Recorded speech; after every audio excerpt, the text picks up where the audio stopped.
प्रिय विद्यार्थियों, नमस्कार। रीतिकाल के एक बड़े आचार्य कवि भिखारी दास को हम आज पढ़ने जा रहे हैं। रीतिबद्ध कवि भिखारी दास हैं और रीतिबद्ध का जो विशेषता है उसको हम पिछले कालांशों में चर्चा कर चुके हैं कि इन्होंने लक्षण ग्रंथों को एक तरह से आदर्श रूप में प्रस्तुत करते हुए उसी के अनुरूप हिंदी की कविता लिखी, यानी संस्कृत की परंपरा का पालन करते हुए इन्होंने अपनी कविताएं लिखी है। लेकिन जो आपके संकलित अंश है उसमें भक्ति भावना का से संबंधित पद हैं और भिखारी दास की जो भक्ति भावना है वह एक तरह से राम भक्त कवि हैं और अपना आचार्यत्व कर्म के साथ भी उन्होंने राम के सेवक के रूप में अपने आप को प्रस्तुत किया है। तो जहाँ भिखारी दास की जो भक्ति भावना वो सगुण रूप में प्रकट होती है तो कहीं वो विष्णु के अवतारों की प्रशंसा करते हुए नजर आते हैं और उन्हें लगता है कि संसार के प्रपंचों से मुक्त करने वाले ये राम नाम भी हो सकता है। तो इन सारे पदों को हम पढ़ेंगे। उससे पहले पहला पद जहाँ पर विष्णु की भगवान की वंदना की गई है और अपने प्रखर आचार्यत्व में यूँ कह सकते हैं कि विष्णु पुराण भाषा से संग्रहित यह पद है और आचार्य कवि इसी कारण से जाने जाते हैं कि इन पदों के माध्यम से उन्होंने अपनी कलात्मक प्रतिभा को जिस तरह से प्रकट किया वह बड़ा अप्रतिम है। यहाँ पर उन्होंने भगवान विष्णु का वर्णन कर रहे हैं और उनकी किस तरह से महिमा है उसको देखें आप। भिखारी दास कहते हैं कि दो इंद्र ने कोई विश्व बावन जगदीश्वर, जो प्रधान बुद्धि आदि सकल जग को प्रपंच कर। यानी जो भगवान विष्णु है वो दो इंद्रियों के ईश है। और दो इंद्रियां कौन सी है? उनके पास मन और बुद्धि, यानी दोनों ही इंद्रियां हैं। वो ईश्वर हैं तो दो इंद्रियों के हैं और विश्व को भाने वाले हैं और वो साक्षात जगदीश्वर हैं, यानी इस जगत के ईश्वर हैं। मैं उनकी जय जयकार करता हूँ जिनके पास इस समय दो इंद्रियां हैं, वो मन है और बुद्धि के स्वामी हैं। जो प्रधान बुद्धि आदि, और बुद्धि आदि में वो जगत में सबसे प्रधान है, सबसे प्रमुख है, सबसे आगे।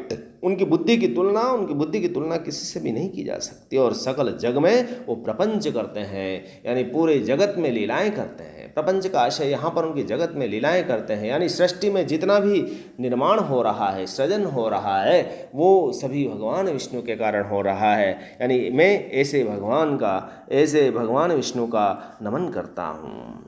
वो क्या है कि परम पुरुष पूर्वत सृष्टि स्थिति लय को कारण। ये परम पुरुष हैं, महान पुरुष हैं, वो सबसे परमात्मा के समान है। पूर्वत सृष्टि स्थिति लय को, सृष्टि स्थिति और लय यानी सृजन के तीनों प्रतीक, सृष्टि स्थिति लय तीनों ही प्रतीकात्मक रूप में इस तरह से है कि ये कैसे सृजन संसार में करते हैं तो भगवान विष्णु के कारण होता है। तो परम पुरुष है, इसी कारण से वो कहलाते हैं कि जो भगवान विष्णु है वो परम पुरुष हैं। और इस संसार को सृष्टि यानी जन्म देना, स्थिति यानी स्थिरता लाना और लय मतलब उसे एक तरह से उसे गतिमान करना, यह उनके कारण है, यानी भगवान विष्णु के कारण है। वो स्वयं विष्णु पुंडरीकाक्ष मुक्तिप्रद मुक्ति सुधारन, ये मुक्ति के प्रदाता है। और सृष्टि स्थिति लय के कारण जो परम पुरुष पुराणों में उल्लिखित विष्णु है वह कमल के समान नेत्र वाले हैं। विष्णु पुंडरीकाक्ष है, पुंडरीक के समान उनके अक्ष हैं, कमल नयन है। मुक्तिप्रद यानी मुक्ति देने वाले हैं और मुक्ति सुधारन अर्थात मुक्ति सुधारने वाले हैं। मनुष्य का जो लक्ष्य है, जीवात्मा का जो लक्ष्य होता है कि संसार में आवागमन से मुक्ति देना, तो भगवान विष्णु इसी दृष्टि से हैं कि वो यदि उनकी भक्ति को कोई प्राप्त कर लेता है तो जीवात्मा इस संसार में आने जाने के बंधनों से मुक्त हो जाती है।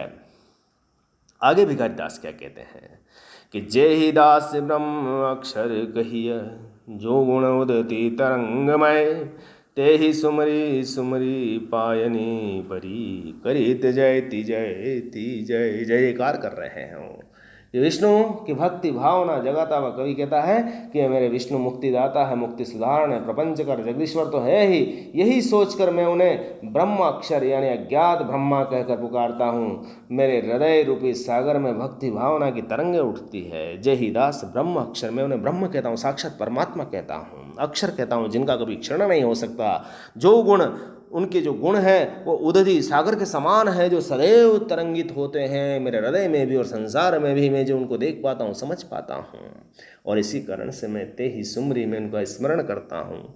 फिर सुमरी स्मरण करता हूँ, पाए नहीं परे उनके पाँव में पड़ता हूँ, करती जयति जय जयति जय, और उनका जय जयकार करता हूँ। क्यों? क्योंकि मेरी शरणागति वही है, मेरे को मुक्ति प्रदाता वही है, इस संसार से मेरे को ले जाने वाले, मोक्ष प्रदान करने वाले मेरे भगवान विष्णु ही है। यहाँ पर देख सकते हैं कि आप भगवान कि भिखारी दास की जो भक्ति भावना है और भगवान विष्णु को किस तरह से वो उपमित करते हैं। उन्हें विश्व भावन कहते हैं, जगदीश्वर कहते हैं, जगत के लीलाएं करने वाले कहते हैं, सृष्टि स्थिति लय के कारण बताते हैं, उन्हें मुक्ति सुधारण बताते हैं। इतने विशेषण भगवान विष्णु के उन्होंने दिए हैं। भक्ति रस इस पद में माना जाएगा और साहित्यिक ब्रज भाषा है, बड़ा अच्छे सुंदर ढंग से प्रसाद गुण में ही उन्होंने स्वाभाविक रूप से वर्णन कर दिया। इसमें कहीं पर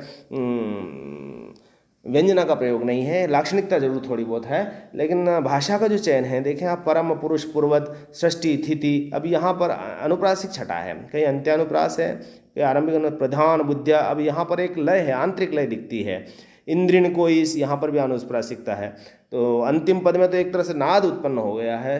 तो कवि की जो शैली है वो बड़ी वर्णनात्मक तो है, लेकिन इसमें उपदेशात्मक भी है और ये अनुभूति परक लगती है। इसमें रूपक और अंतिम पंक्ति में तो पुनरुक्ति प्रकाश अलंकार भी आ गया है। तो कुल मिलाकर के भगवान विष्णु की आराधना इस पद में भिखारी दास ने की है।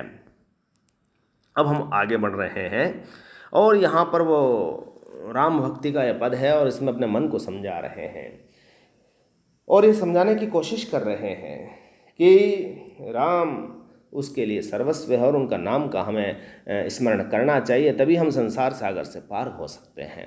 तो क्या कहते हैं वो कि मन बावरे अजहूँ समुझि संसार भ्रम दरियाऊ, यही तरिनिका यह छोड़ के कछु नाही और उपाय।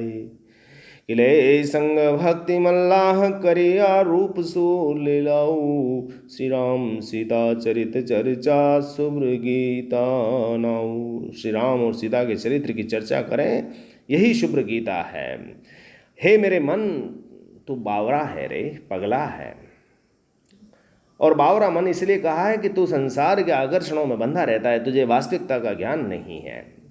तो आज ये सत्य अच्छी तरह से समझ ले कि संसार भ्रम का एक दरिया है, भ्रम का एक सागर है। संसार भ्रम रूपी दरिया है, यानी संसार सागर में भ्रम होता है कि इधर शायद रास्ता मिलेगा, इधर रास्ता मिलेगा, लेकिन चारों तरफ पानी होता है, दिशाओं का भ्रम हो जाता है। तो संसार भी लगभग मनुष्य के लिए ऐसा ही है, उसे भ्रम हो जाता है कि मैं कहाँ हूँ, क्या हूँ और क्या करने जा रहा हूँ, अंतिम लक्ष्य मेरा क्या है, उसका परिणाम उसे पता नहीं होता। तो मन बावरे जो हूँ समझे, मेरा मन तू समझ ले कि संसार भ्रम का दरिया में जो तुझे बार बार समझा रहा हूँ।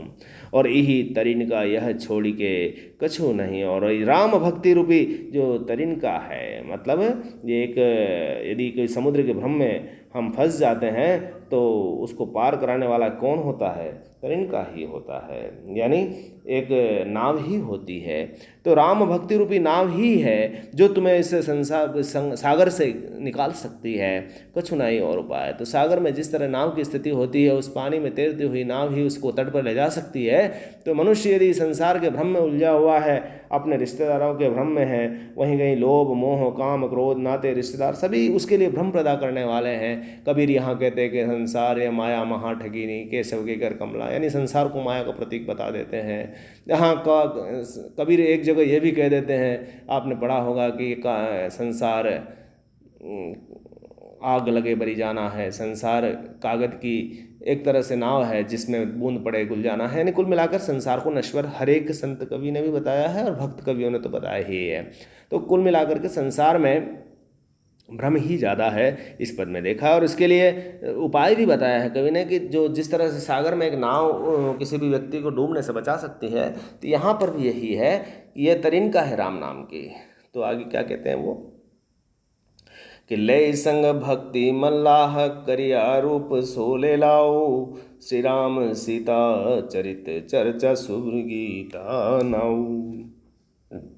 अब क्या करें कि जो भक्ति की नाव है, तो भक्ति को साथ ले कि ले संग भक्ति मल्लाह, मल्लाह भी कौन सा होगा? भक्ति रूपी मल्लाह को साथ ले, करिया रूप सोले लाओ।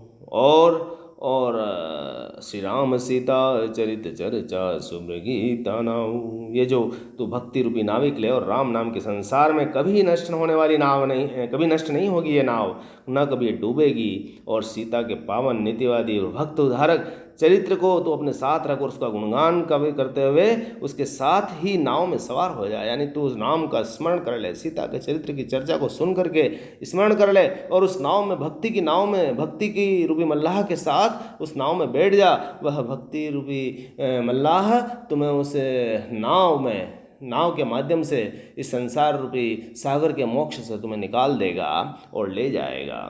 तो हेमंत, तेरे पापों के कारण संसार रूपी सागर यदि तू चाहे तब भी पार नहीं कर सकता, लेकिन यदि तुम्हारे पास राम की भक्ति है तो उसे ले जाएगा, क्योंकि ये संसार जो भ्रम और संदेह से भरपूर है।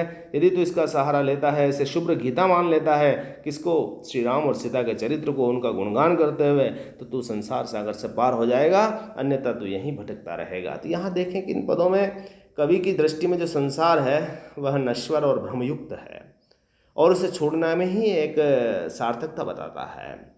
तो राम भक्ति यहाँ पर परम सत्य के रूप में प्रकट हुआ है और उसे ही मुक्ति का माध्यम कवि ने माना है।